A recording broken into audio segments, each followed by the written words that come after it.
Lecture de l'évangile de Jésus-Christ selon saint Jean. En ce temps-là, Jésus disait aux foules, « Moi, je suis le pain de la vie. Celui qui vient à moi n'aura jamais faim.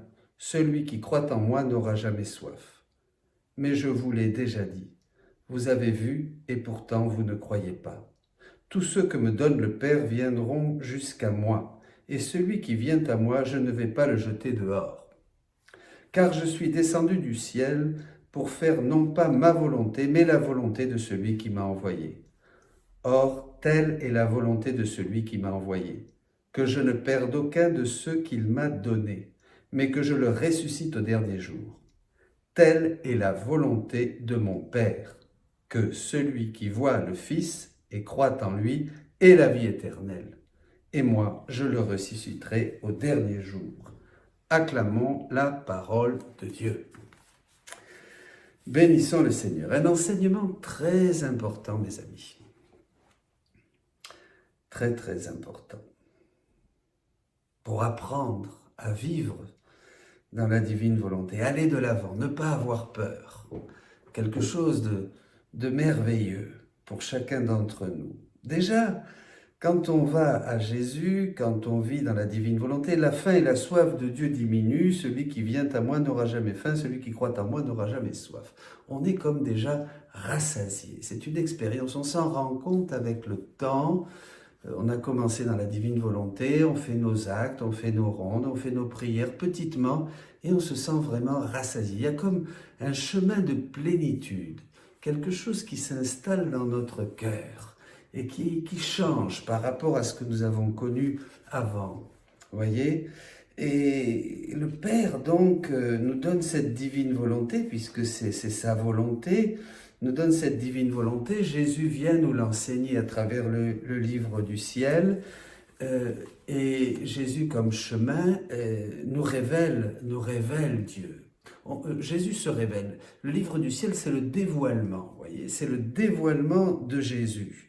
On voit le Fils. Telle est la volonté de mon Père, que celui qui voit le Fils et croit en lui ait la vie éternelle. Voyez, là, il y a quelque chose de très important. Jésus va nous parler pendant 36 volumes, comme jamais auparavant. Et il va se dévoiler, on va le voir. Et en voyant Jésus, on sent que nous avons la vie éternelle.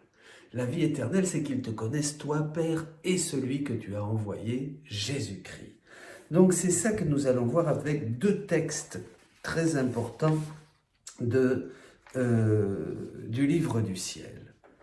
Donc tout homme qui voit le Fils et croit en lui a la vie éternelle. Ça, c'est la volonté du Père. Pendant que je regardais le confesseur, je me suis souvenu qu'il m'avait demandé d'écrire sur la foi, selon ce que Jésus m'avait enseigné.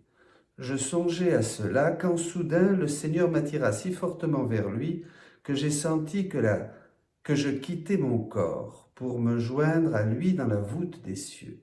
Et il me dit, la foi, c'est Dieu. Ça, c'est extraordinaire. Déjà, j'avais toujours été surpris par cette définition de la foi. Enfin, Saint Jean de la Croix disait que la foi est le moyen le plus direct pour nous unir et participer à la puissance de Dieu. Plus qu'une vertu. Mais là, c'est un bond en avant. Et nous avons déjà fait un enseignement. La foi, c'est Dieu. Donc, dès que nous croyons, nous entrons dans l'ambiance divine. Nous entrons en communion avec Dieu. Nous communions et nous laissons cette substance de Dieu passer en nous. Puisque la foi, c'est la façon de posséder ce que l'on espère, dit la lettre aux Hébreux, chapitre 11, de posséder. La foi va nous faire posséder ce que l'on espère. Donc, on va commencer à posséder Dieu, qui va venir vraiment vivre en nous. Ces mots émettaient une lumière si intense qu'il m'apparaît impossible de les expliquer. Eh oui, on reçoit des choses, même ce que nous comprenons, ce que je vous partage, on ne va pas pouvoir le comprendre d'une manière intellectuelle. C'est dans l'expérience. Il faut se lancer. Il faut croire ce que dit Jésus. Et là, tout change. Cependant, je ferai de mon mieux. J'ai compris que la foi, c'est Dieu lui-même. Comme la nourriture matérielle donne vie au corps pour qu'il ne meure pas, la foi donne vie à l'âme. Sans la foi, l'âme est morte. La foi vivifie, sanctifie et spiritualise l'homme. Elle l'aide à garder les yeux fixés sur l'être suprême, de sorte qu'il n'apprenne rien des choses d'ici-bas. Les yeux fixés sur Jésus-Christ, qui va perfectionner notre foi, va dire aussi la lettre aux Hébreux. Donc la foi est une nuit, puisque elle nous illumine et elle met dans la nuit toutes les choses de ce monde. Une nuit pour l'âme. Elle nous aide à garder ses yeux fixés sur Jésus-Christ, pour, attention, pour n'apprendre rien des choses d'ici-bas, si ce n'est qu'à travers Dieu. On va voir les choses du monde à travers les yeux de Dieu. La vie, la mort, la souffrance, la justice, la création, les mystères de Jésus, tout ce qui peut nous arriver, toutes les circonstances, nous allons tout voir avec les yeux de Dieu. Vous voyez, c'est ça la différence. Ça ne va plus être avec notre petite lorgnette, nos petites lorgnettes humaines, nos yeux humains, qui déforment tout, puisque nous sommes blessés par le péché, nous avons une intelligence très limitée, nous avons les passions qui nous encombrent, qui sont des nuages, donc on ne voit pas. La réalité des choses ne peut être vue que dans cette lumière de la foi qui nous donne les yeux de Dieu. Ça, c'est très important. Alors, elle se voit toujours en Dieu. Oh, quel bonheur l'âme qui vit dans la foi, son envol se fait toujours vers le ciel. Elle se voit toujours en Dieu. Quand vient l'épreuve, sa foi s'élève vers Dieu et elle se dit « Oh, je serai d'autant plus heureuse et riche au ciel. » Les choses de la terre l'ennuient, elle les déteste et les piétine. L'âme remplie de foi ressemble à une personne riche à millions, possédant de vastes royaumes. Ça, c'est très important. On possède. Voyez, là, Jésus met l'accent que l'âme qui vit de foi possède ces royaumes. Et déjà, nous voyons la différence entre celui qui fait la volonté de Dieu, qui est un bon serviteur, et celui qui vit dans la divine volonté. Jésus dit que la différence, c'est que celui qui vit dans la divine volonté est propriétaire. Il possède la divine volonté en lui. Et à qui elle voudrait offrir un sou. Voilà, ainsi en est-il de l'âme qui vit dans la foi. En se nourrissant de Dieu, elle absorbe la substance de Dieu. Et en conséquence, elle lui ressemble de plus en plus, elle est transformée en lui. Ça devient un aliment, vous voyez. Ça passe dans tout notre être, et ça nous transforme en Dieu. Alors, ensuite, et c'est là... Quand je parlais avec un prêtre, un confrère prêtre, et nous disions que plus nous vivons dans la divine volonté, plus nous faisons l'expérience de cette vie dans la divine volonté, de ce grand don de Dieu, plus nous voyons que la frontière entre la vie d'ici et la vie du ciel s'amenuise. Souvent, Jésus dit à Louisa, ça te paraît peu de choses de vivre ici-bas sur terre déjà la vie du ciel. Et c'est vrai. C'est la première expérience et tous ceux qui connaissent la divine volonté font cette expérience. À notre rythme, peu à peu. Mais déjà, on sent que nous avons vraiment un pied dans l'éternité. Ce n'est pas seulement quelque chose qu'on a appris au catéchisme, on le sent au fur et à mesure. On s'en rend compte pas tout de suite. Mais au bout d'un moment, nous nous rendons compte que les réalités du ciel se sont rapprochées. Les anges, les saints, la Vierge Marie... le monde invisible commence à nous entourer. Le monde invisible aussi resplendit à travers la création. Tout nous parle de Dieu et on ne peut plus faire marche arrière. On a envie de rester. On ne peut pas regarder en arrière. On ne peut plus sortir. C'est quelque chose... Alors là, on va voir un texte très intéressant qui nous montre encore bien, comme dit la lettre aux Hébreux, que la foi, c'est posséder ce que l'on espère. Donc, on perd la foi. Dans le bon sens du terme, comme va le dire Jésus. Vous savez, souvent, dans le monde, on dit, celui-là, oui, il s'est passé ça, il a perdu la foi. En fait, il n'a pas perdu la foi, il n'a jamais eu la foi. Parce que c'était une foi qui était plutôt une croyance, on attendait quelque chose de Dieu, on a été déçus de la vie, alors voilà, on met le bébé et l'eau du bain, on jette tout par la fenêtre. Donc, c'est pas ça la foi. La foi, c'est vraiment quelque chose qui nous transforme. Quand on a vraiment rencontré Jésus vivant, ça change notre vie pour toujours.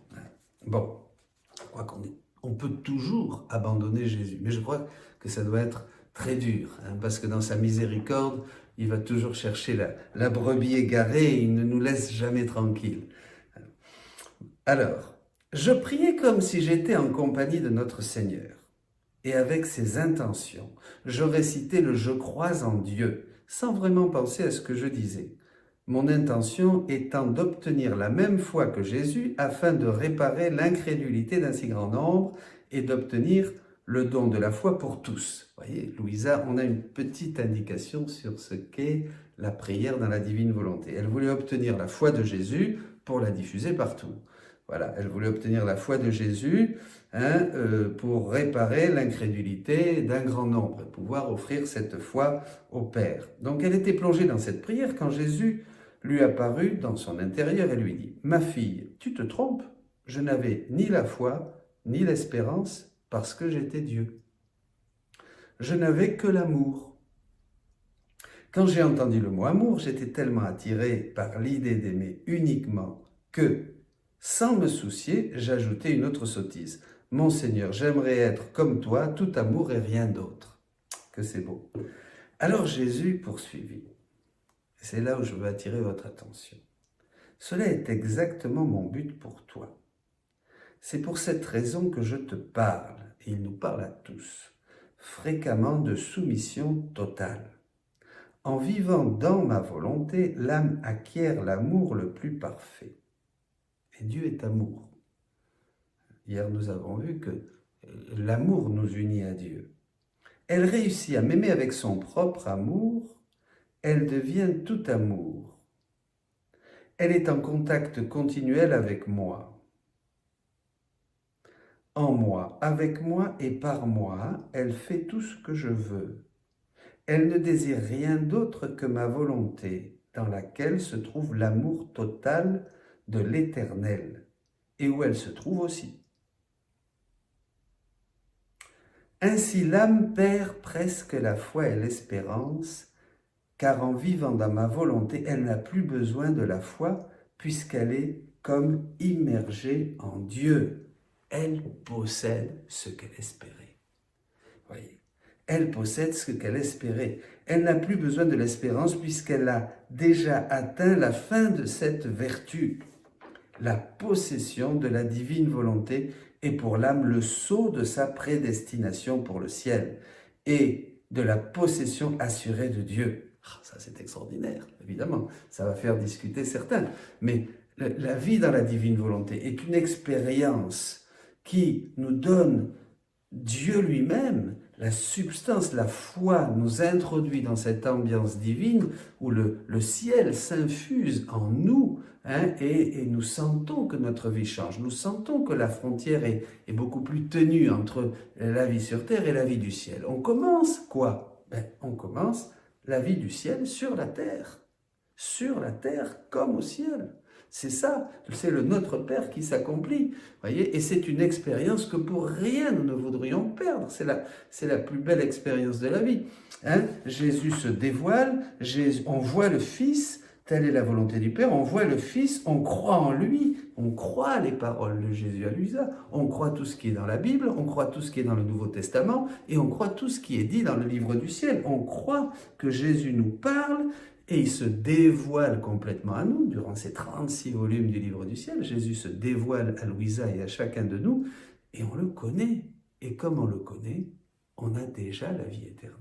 On commence à vivre la vie éternelle, et c'est comme un saut d'une prédestination. Voyez, et on est prédestiné à la gloire. Et là, on commence à l'expérimenter et à le sentir. C'est ça qui est extraordinaire. C'est l'expérience du Dieu vivant.